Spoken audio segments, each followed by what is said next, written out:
but ultimately, where are we heading right now? That is the biggest question because Mr. Wangchuk is not there. Where is he? What is the conversation that you people are having with him? Plus, what is the conversation that is undergoing between the government? Is there any kind of communication between CJP and Mr. Wangchuk, between CJP and the government? So first of all, you said, where is this movement heading?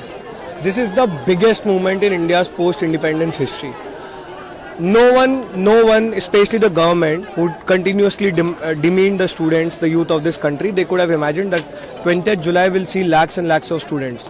What's the bigger thing? Even after 20th July ended, it's almost been 36 hours now, there are still lakhs and lakhs of students out there on the streets of Delhi who want justice for the students, who want the demands of this movement to be met.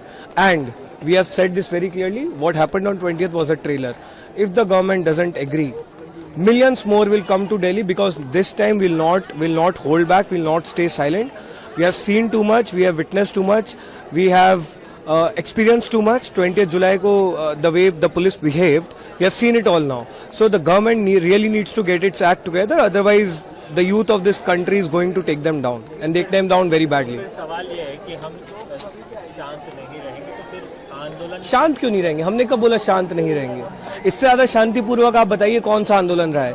31 दिन से हम लोग जंतर मंतर पर बैठे हुए हैं। आप बताइए एक एक्टिविटी ऐसी हुई हो जो शांति प्रिय नहीं हो, जो शांतिपूर्वक नहीं हो? ये तो नैरेटिव बनाने की कोशिश की जा रही है कि हम शांत नहीं रहेंगे। हम तो शांति बनाकर रखे हैं, 31 दिन से शांति बना के रखे हैं। मार्च भी कितना शांतिपूर्वक था। सिर्फ वहीं पे जहां पर दिल्ली पुलिस ने बदतमीजी की है, बर्बरता की है, हमारे बच्चों को मारा है, वहां पर शांति भंग हुई है।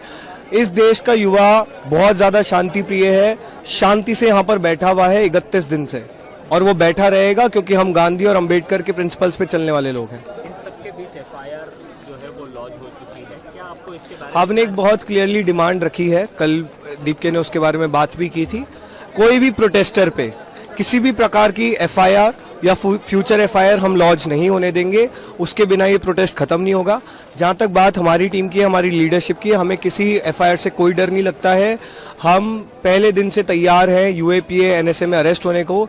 हमें पता है कि जिस देश के लिए हम लोग लड़ रहे हैं, जिस देश की व्यवस्था को सुधारने के लिए हम लोग लड़ रहे हैं, उसके लिए हमारा जेल जाना एक बहुत छोटी कीमत है। कल न केवल आपके विपक्ष का कई सारे नेता आए, उद्धव जी आए, शरद पवार जी आए, इन सबके बीच कांग्रेस पार्टी भी प्रोटेस्ट करने उतरी, राहुल गांधी को भी गिरफ्तार कर लिया। इन एक्शंस को कैसे देखते हैं? क्या आपको लगता है कि विपक्ष जो है वो अपनी सक्रिय भूमिका में है? The nation is uniting and they are uniting without any political hedges और वेजेस।